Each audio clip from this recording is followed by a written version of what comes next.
And back here, CRS 2025 rolls on here, the Omni Hotel, Nashville, Tennessee.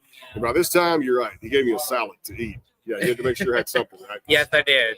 I appreciate that. Brandon You were Morrell. so welcome. Yeah, Katie Gordon here, Yes. presented by the KatieGordonShow.com, today's best country mix. And, of course, out there to our friends, HighTideCountry.net and the SportsGuysPodcast.com and KKTC True Country 99.9 out there in Taos. And one of my OGs, I love coming back with the OGs, and they just come up to the curtain and we get the hug, we get the pictures, and it's like, you know what?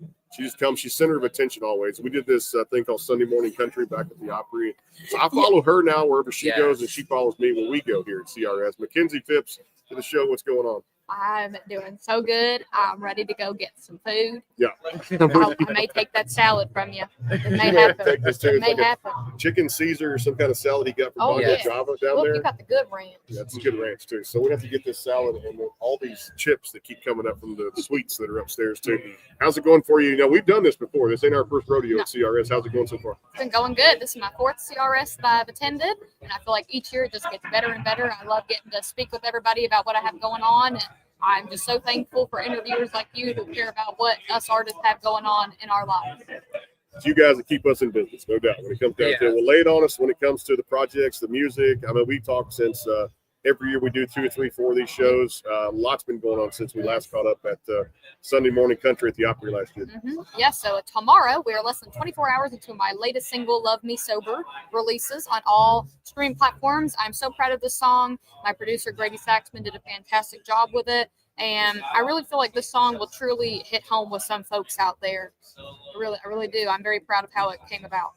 I just love your music and the way it tells stories to a lot of people out there, because you write what's true to your heart, and you're an honest person. I love it because it's really seen in your music and storytelling. Why is it so important to you? I just love writing about topics that people may not necessarily think to write about. And I mean, especially with Love Me Sober, this song is subjected around alcoholism. And I feel like a lot of people out there don't really put in perspective enough how much alcohol affects people. And I mean, that's why April is Alcohol Awareness Month.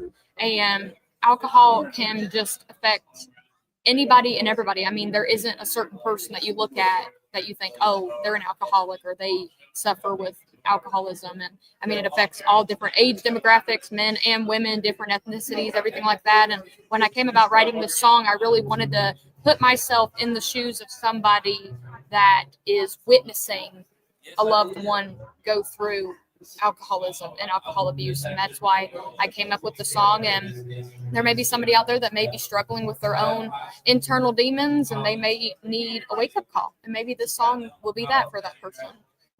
You know, the theme I've gotten since I've been here too, and I feel it because I hear it every time, and it's struck a lot of nerves with the come up in conversation here on these shows, is 90s country starting to make a little bit of a comeback. At least I think so, because you look at what Zach Top and Randall King and some of these other great guys are doing out there too, and ladies too at the same time.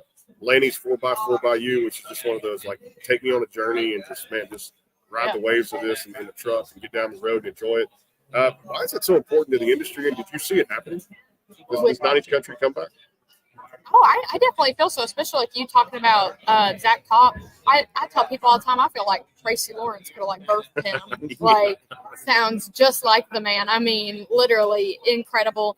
And I kind of feel like that's the market that I really enjoy, you know, especially like writing songs and stuff. I mean, I love the 90s, 2000s country. I mean, I wasn't, you know, living for majority of it, but I still look back at all these songs and artists that really hit home with country music during the 90s and 2000s. And I love the sound, and I feel like that's kind of the direction I'm going with my music. So I definitely agree that I think country music is making a comeback in today's time. I love it so much.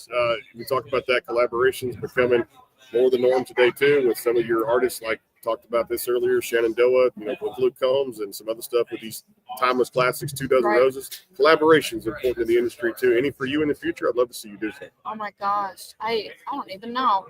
It'd be great to do a collab with somebody. I mean, even like you were talking about, I mean, Dolly Parton just did a collab with Sabrina Carpenter. Yeah.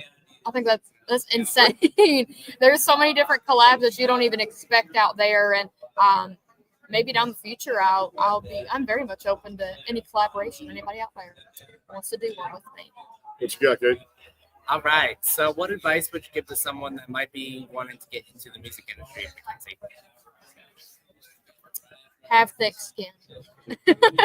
I've been doing this for a long time. I mean, Brandon is actually one of the very first people I ever started doing interviews with. I remember the very first time I had an interview with you, I'm pretty sure I was in a hotel in Indiana, and I was like 18 or 19 years old.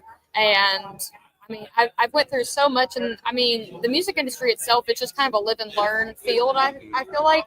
And I think one of the most important things that somebody can do in the music industry is to be themselves, because I see so many people that come out to Nashville and they try to be somebody that they're not. And that's one thing I've really hit home with myself is I never want people out there, whether you're in the US, you're somewhere in the world, to be like, oh, well, I think that this girl is snobby, or I think this girl is this. I like what you see on social media with me is what you get, like straight to the core. So I feel like people out there, they really need to just remember who they are at heart and who they want to be portrayed as to people, and that being you is the best you can be.